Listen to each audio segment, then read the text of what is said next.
Buenas tardes, en nombre de la Secretaría de Cultura del Gobierno de México y del Instituto Nacional de Bellas Artes y Literatura, por medio del Laboratorio Arte Alameda, les doy la bienvenida a esta charla que forma parte del marco de programas públicos alrededor de la exposición Amor Rojo, Dora García. Damos la bienvenida hoy a la artista Dora García y la investigadora Rina Ortiz. Este programa es en particular importante y se plantea como el primero de la sección curada por Paloma Contreras, Carla Lamoy y Olga Rodríguez, titulada Tuve que quemar y otras llamadas de emergencia, que es la sección de archivo. Ellas también han curado toda la sección de programación pública de esta exposición. Se decidió que fuese la primera porque el trabajo de la investigadora Rina Ortiz ha sido fundamental en la creación de este proyecto de 3 películas creadas de forma, digamos, colectiva, que sin embargo trazan la vida y los legados de Alexandra Kollontai. Uno de los aspectos más conocidos de la amplia obra de Kollontai son sus cartas, que la maestra doctora Ortiz va a discutir y hablar el día de hoy, y también aparece en varios de los lugares de las 3 películas, en realidad, su voz y su investigación. Entonces, sin más, voy a avanzar a darles la palabra e invitarles para aquellas personas que están aquí con nosotros nos hagan preguntas al final, y las que no están con nosotros, que va a retransmitirse en vivo como parte de Noche de Museos, nos hagan llegar por medio de las redes sus preguntas, las cuales les haremos llegar al artista y a la investigadora. Gracias. Gracias. ¿Y esto es para grabar? Sí. Sí. Pues muchísimas gracias por la invitación y muchas gracias, Rina, por estar aquí y por haber trabajado para esta presentación que hemos acomodado en los días que yo estaba aquí todavía para que pudiera charlar contigo sobre esto. Yo quería decir que la exposición de Amor Rojo se enfoca sobre todo en el legado más actual e incendiario de Kollontai, como por ejemplo el derecho al aborto, la eliminación de la familia, el amor camaradería, cómo se traduce sobre la tribuna radical, cosas que podemos leer en los escritos de Kollontai y en los que nos podemos reconocer en los últimos feminismos que son, digamos, en los que América Latina es ahora mismo el motor de estos feminismos. Pero Kollontai también es un personaje muy complejo que no, por ejemplo, discutía en la inauguración sobre si Kollontai era abolicionista, y evidentemente Kollontai era una acérrima enemiga de la prostitución, pero la prostitución en tanto en cuanto explotación de las prostitutas como trabajadoras, en tanto en cuanto estaba en contra de la explotación en general, en tanto en cuanto también todo trabajo dentro del capitalismo es explotación. Entonces, pues hay muchos matices que a veces son difíciles de transmitir a un público contemporáneo, teniendo en cuenta que Kollontai, pues como digo, era un personaje complejo, era un gran personaje de novela, por así decirlo, lo tenía todo para... de hecho hicieron una película, pero yo no he sido capaz de encontrarla. Hizo una película la BBC con Glenda Jackson haciendo de Kollontai, no sé si lo sabíais, no, pero no lo ha conseguido nunca. Es un personaje de novela, de película, que se enfrenta a grandes obstáculos, que tiene una conciencia muy fuerte de su misión en la vida. Realmente está convencida de que tiene una misión muy importante, y es verdad que la tiene, pero también poco a poco empieza a pensar que quizás esa misión no se va a realizar durante su vida, y empieza a ser muy consciente de que está hablando para el futuro. Y en este futuro hacia el que habla, pues no, que se refleja en su diario, en sus cartas, pues está claro, digamos, que también toda su vida es una serie de rupturas y también de desencantos. La primera película que se proyecta aquí se llama Amor con obstáculos. El título viene de otra parte, pero yo pensé que era un muy buen título para hablar de Kollontai, porque en cierto modo se podía hablar de su vida como una serie de amor lleno de obstáculos. Entonces, pues teniendo en cuenta que tú eres sobre todo especialista en la el puño y letra de Kollontai y sus pensamientos más íntimos, como porque has sido capaz de leer sus diarios y su correspondencia, pues quería que nos hablaras de ese personaje Kollontai y de los obstáculos en la vida de Kollontai. Pues muchas gracias, Dora. Realmente para mí ha sido un verdadero privilegio poder trabajar pues en un proyecto que ya lleva muchos años. Cabe decir que efectivamente Kollontai es un personaje complejo y yo propuse trabajar su legado epistolar y después me di cuenta que porque es una parte realmente muy poco conocida, porque nada de esto prácticamente está traducido. Entonces, de alguna manera, este legado epistolar complementa sus diarios, una parte de los cuales se utiliza, ella lo utilizó para trabajar sus memorias. Y otra parte de estos diarios maravillosos, desde mi punto de vista, se perdieron, porque lo que se encuentra en su archivo personal son apenas fragmentos de sus diarios. Cuando estuvimos trabajando en el archivo de Historia Social y Política en Rusia, era absolutamente evidente que existían solamente páginas sueltas de esos diarios. Entonces, justamente el trabajo para este proyecto de Dora me permitió ver que la complejidad del estudio de Kollontai. Yo había leído bastante, todas las biografías que se han escrito, conocía una parte de su legado, pero realmente logré sumergirme. Por un lado, gracias a que la familia Kollontai me permitió acceder a lo poco que ellos conservan de este archivo Kollontai. Hay muchas vicisitudes a las que se enfrentó Kollontai. Quizá una de ellas, y poco conocida, es que sus diarios fueron sustraídos durante una enfermedad de ella y los enviaron a Moscú. Entonces, este asunto nos remite a que una parte de estos diarios se perdieron. Ella tuvo que batallar durante muchos años para recuperar sus diarios. En realidad ella los recupera cuando regresa a Moscú en 1946, después de la guerra, y empieza a trabajar sobre sus memorias.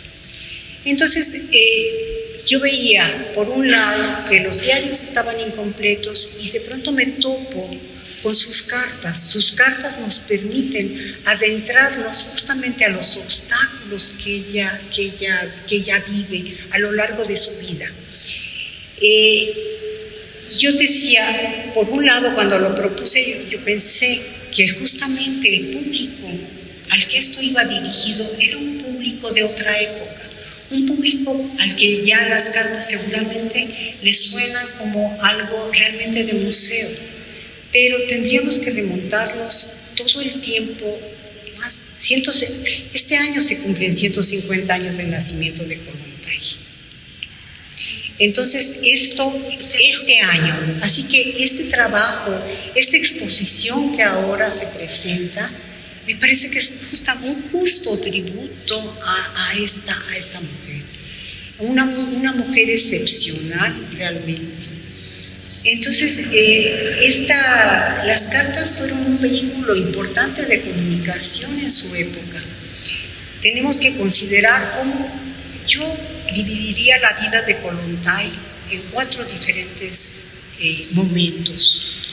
Un primer momento, a partir de las cartas, ¿no? Tenemos un primer momento cuando escribe cartas. En la primera época, cuando ella tiene que irse a un exilio de 1908 a 1917. Allí tendríamos que hacer un corte, que es el corte relativo a la guerra mundial, porque en este momento Kollontai hace una gira a Estados Unidos y desde allí tenemos otro tipo de cartas. Después ella regresa a Rusia y en 5 años, imagínense lo que significa en 5 años, tratar de llevar a cabo una revolución tendiente a emancipar a las mujeres. Solamente 5 años, tengan esto presente. Y después de esto, por una serie de circunstancias que vamos a ver, ella sale y permanece fuera de Rusia de 1922 a 1945. Después de la guerra, ella regresa a Rusia y vive los últimos años, del 46 al 53, en Rusia. Entonces, tenemos en estos distintas etapas diferentes formas de comunicación, diferentes tipos de cartas. Entonces, quisiera abrir esta charla para los que nos escuchan con una imagen que nos da un embajador mexicano, el embajador Luciano Yurlán, que dice así: todos los grandes bolcheviques de la generación pasada procedían en primer lugar de familias cultas, tenían trato social y unos por los azares de la política y otros por su propio gusto habían vivido en la Europa occidental, algunos de ellos hasta 15 y 20 años. Dominaban por lo menos el alemán y el francés y conocían a fondo la historia, la economía y la literatura de los países del occidente europeo. Muchos de ellos eran miembros de la nobleza que habían renunciado a sus riquezas y sus privilegios, pero que traían consigo la comprensión y la amplitud de criterio que son el resultado de una educación esmerada y una cultura universal. Queda todavía por allí como ejemplo, en un modesto apartamento en Moscú, esa gran dama que se llama Alejandra Mikhailovna Kollontai. Efectivamente, la posición de ese bagaje cultural aflora en toda la correspondencia de Kollontai. Entonces, la primera época de sus cartas nos habla de su formación y ella sale de Rusia en 1908, justamente después de haber tratado de organizar a las obreras cuando se reúne el primer congreso de mujeres. Entonces ella no puede participar porque la policía la vigila, sale, y entonces las primeras cartas de esta época están dirigidas justamente a las personas que estuvieron trabajando con ella en esta organización de las obreras. Y en esta época también empieza a escribir a una amiga que va a ser amiga de toda su vida, Tatiana Shevkina Kurpin. Y entonces vemos a lo largo de estas cartas, por un lado, la relación que va teniendo con esta mujer con la que traba una gran amistad. Y por otro lado, es la época en la que ella va afinando todos sus postulados en relación con la emancipación femenina.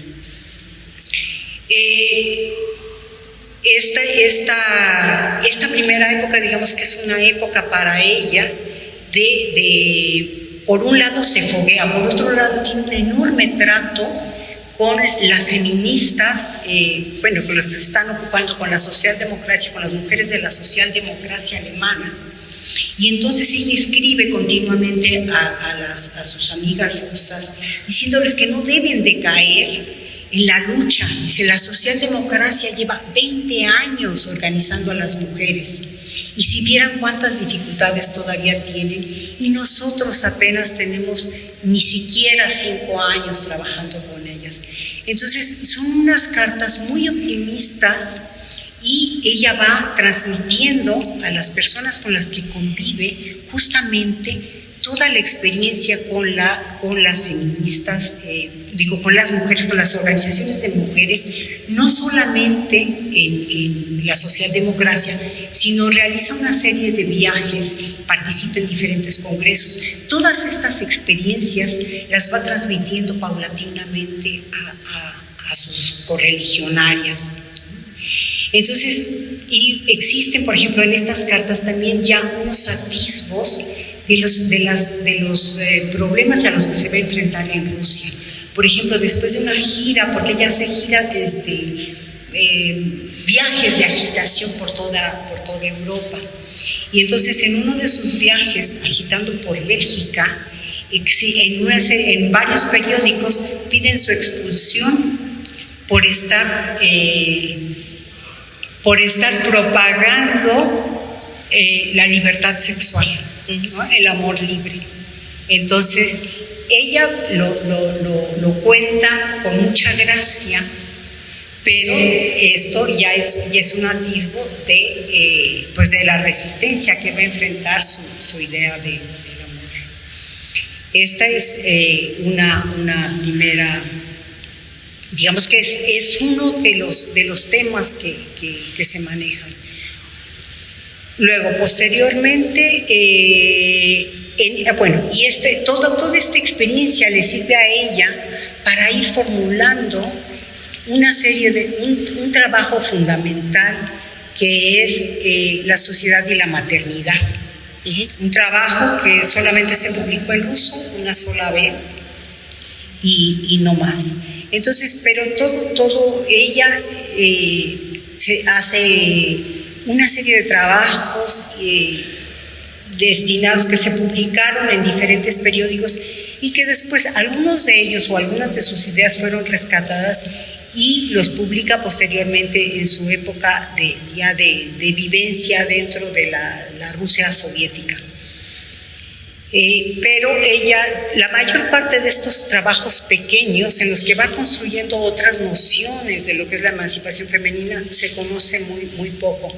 Los publica en diferentes periódicos, tanto de la socialdemocracia alemana como en los propios periódicos, pero del ala menchevique. Porque en esta época ella está mucho más vinculada al ala de los mencheviques que al ala de los bolcheviques. En el momento en que llega la guerra, entonces en la Primera Guerra, desde luego Rusia está enfrentada a Alemania, entonces a ella la expulsan de Alemania, va a Suecia y a Noruega, y desde allí, pero hay una parte de la socialdemocracia que no está de acuerdo con la guerra, ella se une a la campaña antibélica y va a los Estados Unidos a agitar contra la guerra.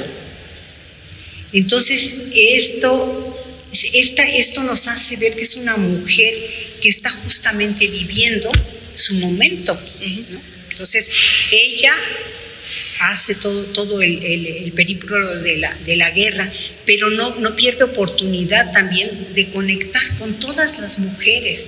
Justamente en una de sus cartas dice que ya empieza a sentir lo que es el ambiente norteamericano y que desde luego lo que más le llama la atención, a las que siente más cercanas son a las mujeres. A los hombres los siente planos, ¿no? Muy convencionales, no le gusta. Entonces, en este momento es cuando ella empieza, debo decir que ella escribe un trabajo que se llama sobre la necesidad de una tercera internacional, oponiéndose desde luego a la segunda internacional cuyos líderes habían apoyado la guerra. Este trabajo es anterior al que Lenin publica con el mismo tema. Las cartas nos dan a saber también, nos permiten conocer justamente detalles como estos, porque ella, incluso en los diarios, en lo que se conoce posteriormente, se habla de que ella tiene vínculos con Lenin desde muy temprano. Esto es absolutamente imperceptible en las cartas. Ella empieza a tener vínculos con Lenin en cuanto ella hace esta publicación. Entonces, más bien, manda un ejemplar para que se revise. Lenin lo ve. La maternidad. El de la maternidad. No, el de la Tercera Internacional, en contra de la... O sea, la necesidad de crear una Tercera Internacional, ¿no? Porque ya la segunda no funciona por haber apoyado la guerra. Entonces, siempre se le ha concedido como un segundo lugar, ¿no? Como si Lenin fuera el autor de este texto, cuando en realidad es esta extraordinaria mujer.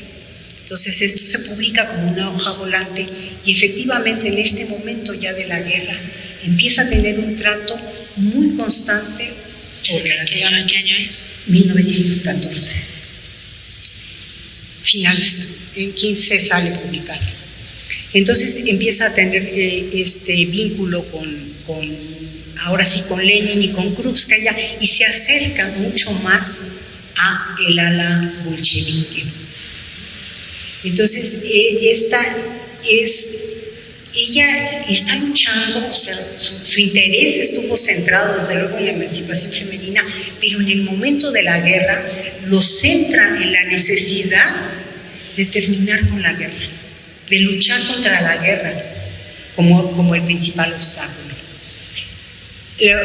Bueno, ella hace una gira por los Estados Unidos que abarca prácticamente un año, regresa ya en el 16, vuelve a hacer una segunda gira y en el 17, figúrense, es ella la que lleva las tesis de Lenin a Rusia. Ya se ha producido la Revolución de Febrero de 1917 y entonces ella regresa justamente a preparar el camino para la entrada de Lenin. Entonces ella cuando estalla, ella inmediatamente se pone, en el momento en que ella regresa a Rusia, se suma a esta revolución en ciernes. O sea, empieza a empujar las ideas que ella cree que son necesarias impulsar. Como saben, ella fue la única mujer en el primer gobierno de Lenin y trabaja 5 años en favor de lo que ella cree. Para la creación, por un lado, o sea, se adoptan leyes que son importantísimas, la ley del matrimonio civil, la ley del aborto, empieza a luchar porque existan guarderías o estancias infantiles, comedores para que la mujer se la libere del trabajo doméstico, y empieza a hacer una serie de campañas. O sea, ella viaja todo lo que se le permite a través del país, escribe folletos que, figúrense, en esa época alcanzan tirajes de 150,000 ejemplares. O sea, el alcance que tiene su mensaje es muy grande. Pero justamente en las giras ella se da cuenta de que las mujeres a las que ella quiere transformar, a las que se dirige, son mujeres trabajadoras, mujeres que difícilmente saben leer y escribir. Entonces ella empieza todo esto lo absorbe, lo va elaborando. Y claro que todas estas propuestas que ella hace encuentran resistencia, una resistencia brutal entre sus propios camaradas. Ella está por la creación de una sección, lo que se llamaba en Renadiel, o sea, la sección de mujeres dentro del Partido Comunista. Empieza a luchar por la organización de las mujeres en diferentes espacios, y realmente la primera oposición es de parte de los hombres. ¿Para qué se necesita organizar a las mujeres? Como si la revolución fuera a hacer todo sin necesidad de considerar que hubiera demandas especiales de las mujeres. Existen diferentes momentos en los que ella se enfrenta directamente con Lenin. Uno es a propósito de la paz que se firma con Alemania. Entonces, cuando se firma la paz de Brest, ella renuncia a su puesto como comisaria de Seguridad Social, y posteriormente, esto es en el año 18, ella se dedica entre el 18 y el 21, como les digo, a hacer un recorrido por muchas regiones, a organizar. Enferma, y casi el año 20 pasa enferma, y en el año 21 se reincorpora al trabajo y se están discutiendo en este momento cuál es el papel del partido. Y el papel del partido, cuál es el papel de los sindicatos, dónde quedan los trabajadores, dónde quedan los obreros. Ella integra junto con otros camaradas lo que se llama la oposición obrera. Y entonces esto es el segundo momento en el que ella se enfrenta directamente al partido, la relegan completamente.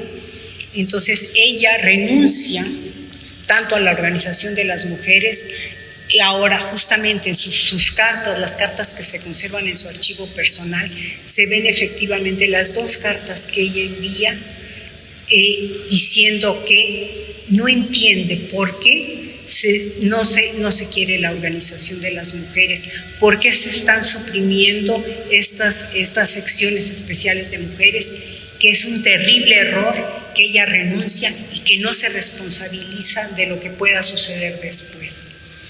Entonces, estas cartas son yo creo que muy pocas veces conocidas o citadas, ¿no? Yo no las había visto antes de verlas en el archivo de los Kollontai. Claro, yo es que una pregunta, porque yo creo que en esta época es muy importante, porque quienes la siguen en el Senodén son realmente animosas contra ella. Ahora mismo no me acuerdo, pero hay una carta terrible en la que se responde a Lero Salado, cuando ella escribe en 1922, que se publica en el 23, Den paso a Lero Salado, en el que habla de este concepto del amor camaradería. Hay una respuesta de la que en ese momento, que no me acuerdo cómo se llama, sí, en la que responde a esto, hablando poco más o menos que como una corruptora de la juventud, ¿no? Que cómo puede pensarse que la sexualidad puede tener ningún lugar de importancia en la revolución. Entonces, a mí me parece que eso es una época muy importante, porque digamos que es una época de gran desencanto con en lo que se está convirtiendo la revolución, de gran desencanto con sus compañeros y compañeras, y también de gran desencanto personal con su matrimonio. Entonces, pues debe haber sido realmente un shock para ella ser capaz de sobrevivir a esto y reinventarse, ¿no? Tengo una pregunta, porque en la película, por ejemplo, cuando tú estás leyendo, pues dices, lees esta carta que escribe a su amiga cuando está marchándose ya de México, y entonces está imaginándose el futuro, y dice que en el futuro que el comunismo vendrá por caminos hasta ahora, que está más cerca de lo que nunca estuvo, pero que vendrá por caminos hasta ahora insospechados. Yo me imagino, porque ya se ha dado cuenta que por el camino de la Unión Soviética ya no va a venir. Ahí en la selección, aquí nos puede decir Carla, en la selección que habéis hecho de textos, a menudo viene la palabra comunismo, ¿no? Y se habla de comunismo en relación a los feminismos y transfeminismos actuales. Pero a la vez es un término muy devaluado, y del que se vale siempre la derecha, digamos, para desvirtuar cualquier tipo de política en favor de los pobres, para hablar rápido, diciendo, bueno, pero es que eso es comunismo. Entonces yo quería preguntar un poco en ese momento de gran shock de Kollontai, cuando parece que todo se ha torcido, sobre lo que... ¿Qué fe mantiene ella en la revolución que ella protagonizó? ¿Qué fe mantiene ella en el comunismo? Mira, yo creo que ella mantiene su fe en el comunismo. Lo que yo creo, o sea, me parece por todos sus escritos, que ella considera que esto va a ser una cuestión de muy largo plazo. Una cuestión de muy largo plazo por la propia conducta que ella ve registrando en sus compañeros de partido, y después con todas las mujeres con las que le toca convivir, ¿no? Todas estas sus correligionarias que se le voltean, ¿verdad? Y por otro lado, porque se da cuenta que transformar, yo creo que en cierto sentido, su vivencia esta de su matrimonio, su propia actitud, su propia reacción personal.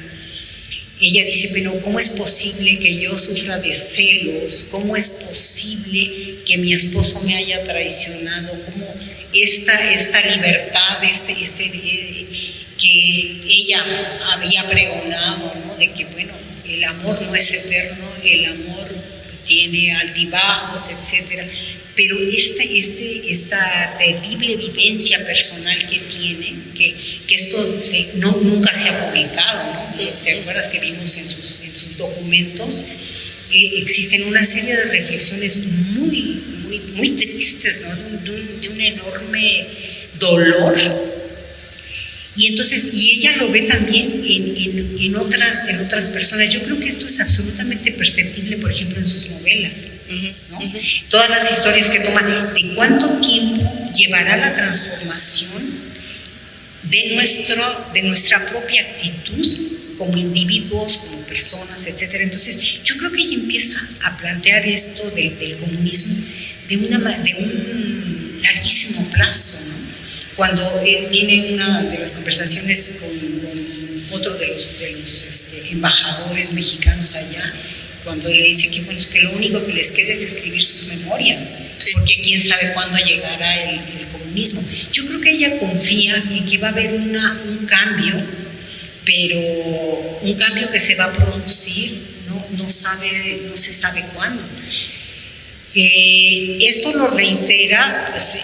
Eso, fíjate que es una constante en todas las cartas que van desde su salida, porque las primeras cartas en este sentido de desilusión se perciben desde el 22 que sale, cuando le escribe a un poeta y dice, bueno, yo creo que vamos a tener un cambio, dice, yo le invito, porque él es un poeta que había salido de Rusia, ¿no? En este vagón de los poetas, y entonces dice, pero yo le invito a que creamos en que en el futuro todo esto será posible, ¿no? Dice, yo estoy convencida de que sí vamos a lograr, ¿no?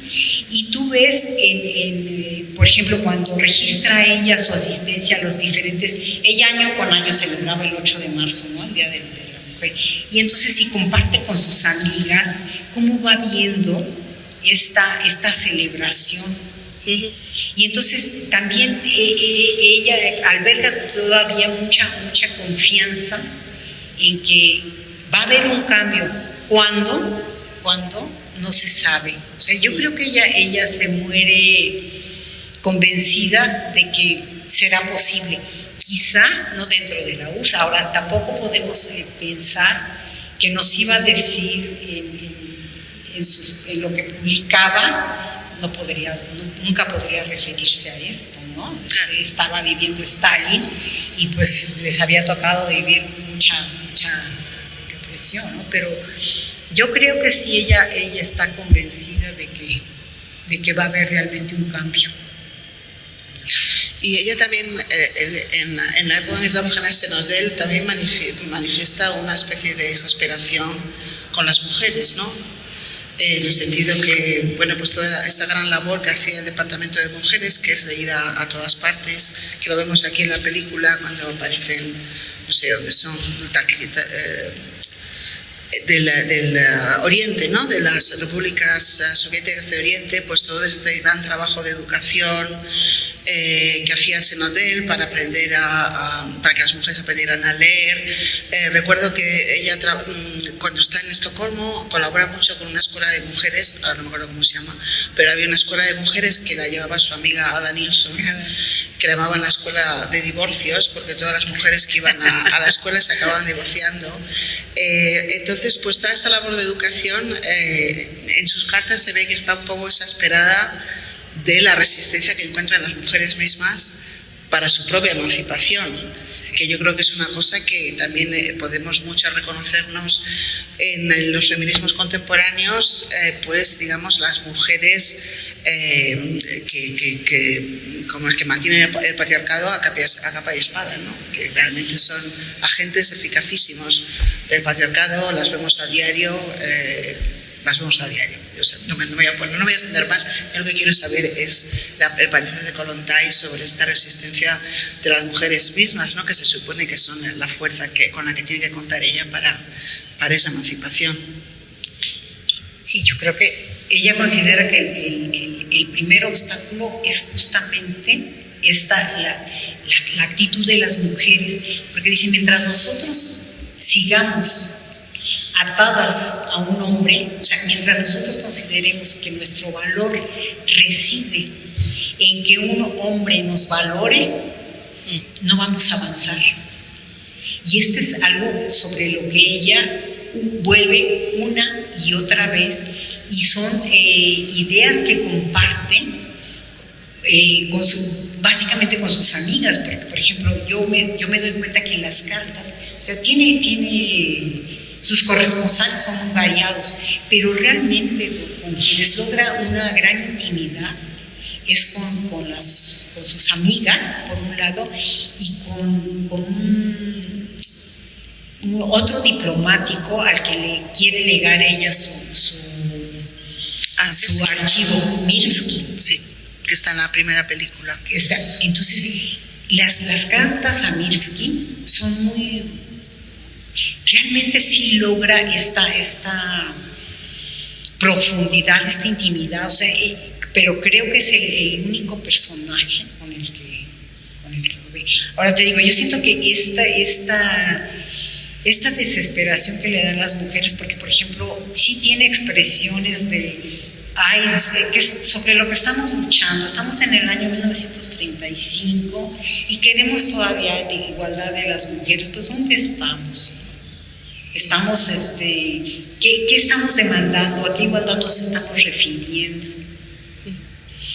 Y después, desde cosas muy simples, como por ejemplo las críticas a sus atuendos, que la molestan muchísimo. Que aparecen tanto en los periódicos mexicanos. Pero por ejemplo, ella en una de sus cartas transcribe una conversación que escucha cuando va en el barco de regreso. Sí, es así, en la que dice, se ha casado 8 veces. Se ha casado 8 veces. Sí. Y quién sabe cuántos maridos. Y además le gusta arrebatar a los maridos a los demás, ¿no? Sí. Entonces, todas estas cosas, dice, bueno, pues, estas son las mujeres, ¿a dónde vamos a llegar, ¿no?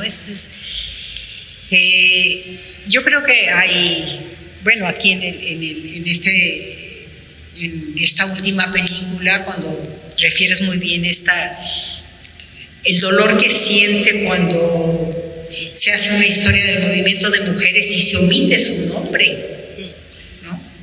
Después de que ella fue la que impulsó todo, y entonces no la consideran. Entonces, todas estas son apenas atisbos en las cartas, pero sí se siente que está dolida y que la posición de las mujeres no es la mejor. Y bueno, pues yo creo que lo podemos ver ahora todavía. No sé qué más podamos decir. Bueno, quizás la otra cosa de la que hablamos que me interesaba mucho era la reescritura.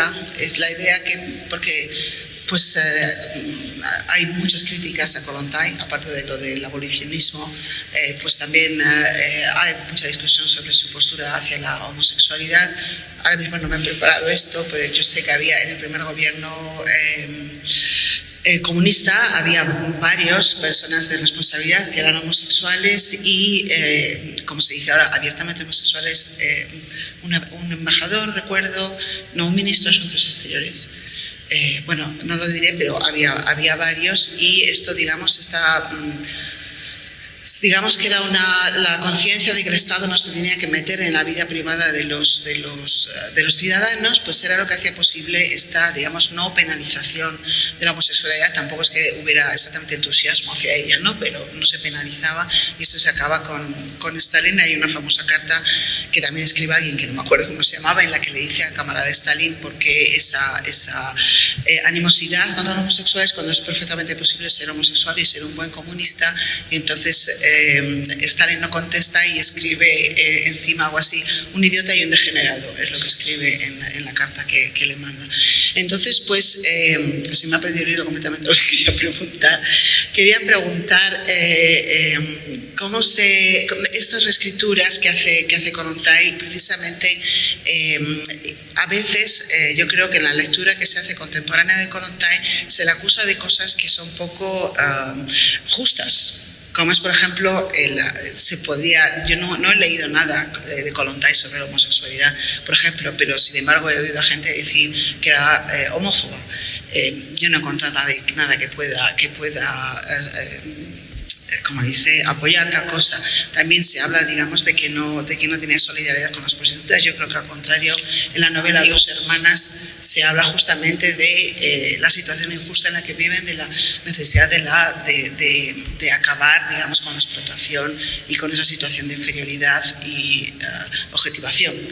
Entonces, pues, yo creo que una parte de esto es que Kollontai estaba muy limitada sobre lo que podía decir y lo que no podía decir, y algunas de las cosas muy incendiarias que se leen en los textos, como por ejemplo la abolición de la familia, que son antes de la revolución, después tiene que tener mucho cuidado con lo que dice, y ya después, durante su carrera diplomática, todavía más, ¿no? En un documento que está aquí, en la que habla del aborto, y cuando cuenta la satisfacción que tenían por haber conseguido despenalizar el aborto, en la segunda parte del texto dice que ser diplomática es como tener una mordaza puesta que no puede.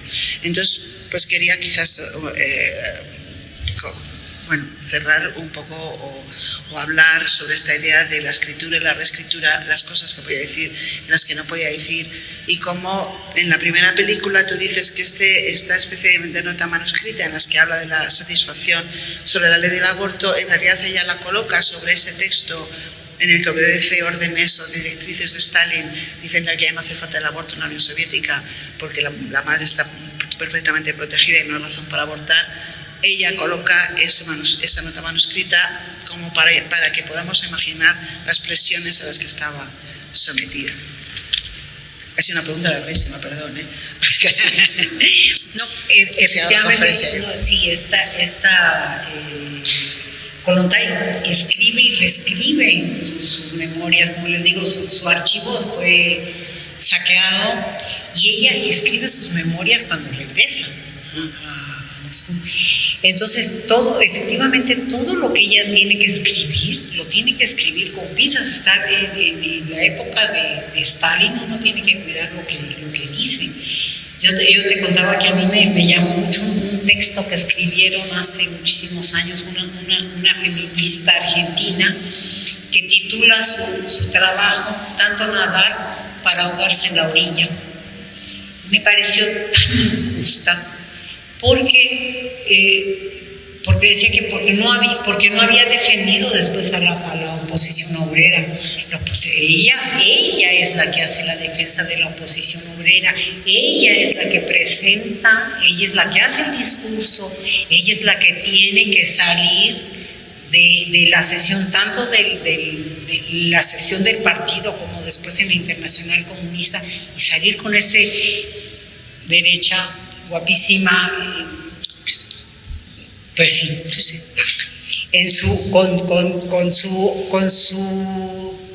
hay una hermosa descripción del delegado español que la mira salir así, muy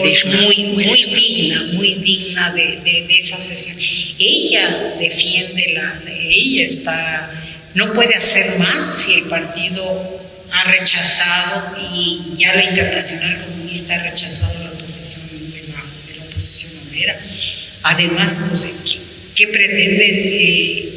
No podemos juzgar a nadie en el siglo XXI digo, con los ojos de quien vive en una situación tan difícil, con los ojos de 1900, digo, de 2022. Sí, que estamos. Entonces, ¿no? Ella va escribiendo, va matizando, incluso les digo, que incluye estas mentiras como de que conoció a Lenin no sé cuánto, que hizo, porque todo esto pasaba por la censura. O sea, las cartas que yo manejo, pues que son de un volumen, es una selección. Yo en la Casa de los Kollontai me encontré nada más un listado se publicaron 470 cartas. Y en el listado eran cerca de 700, o sea, 200 se suprimieron. No decía el contenido, simplemente se decía, esto me interesa por esto me interesa por aquello. Entonces estás en un régimen, en una sociedad que no permite esto, pero yo creo que ella fue una mujer muy abierta siempre, y yo también nunca me he encontrado ninguna referencia en contra de la homosexualidad, y todo, o sea, incluso una serie de cartas muy interesantes justamente a propósito del problema de la prostitución, porque ella ve un problema de la prostitución y ella no está culpando para nada a las prostitutas, sino, por ejemplo, en el momento cuando se establece la NEP, ¿no? Entonces dice, bueno, ¿por qué surgen? ¿No? Y entonces ella siempre está creo que es una mujer muy abierta y tiene un gran reconocimiento por los logros que están teniendo las mujeres en otros países, en contraste con lo que está sucediendo. Digo, no te lo plantea así, no te dice, mira, están avanzando también acá, mientras que nosotros estamos estancados, ¿no? Pero escribe, y yo creo que valdría la pena, aparte de traducir sus cartas, revisitar sus escritos, su literatura, justamente pues para ver esta resistencia femenina. Bueno, entonces no sé si hay algo. Bueno, ahora hay una fiebre de publicación de Kollontai. A partir de nosotros lo empezamos. Sí. Y los demás nos siguieron. No, se ha publicado, pues en Argentina, por ejemplo, se están publicando otra vez las conferencias que dio, ha salido una nueva publicación en alemán. Todo esto en los 2 últimos años. Una publicación alemana, la reedición en inglés, y ahora mismo este libro que te enseñaba en francés, ¿no? Entonces, pues, no sé si tiene que ver con el aniversario, pero sí que hay una especie de fiebre Kollontai de publicación, al menos. Sí. Sí, a mí me encantaría traducir sus cartas al español. Y bueno, no solamente esta selección, porque las cartas, ya sabes, están en 15 repositorios diferentes. Entonces, algún día. Bueno, pues muchas gracias. Muchas gracias a ti, Rina. Gracias. Y a vosotros por venir.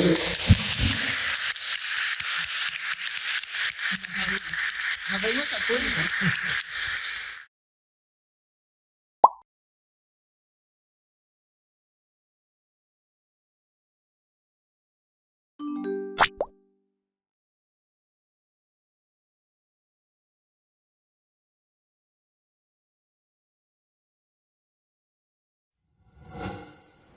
Gobierno de México.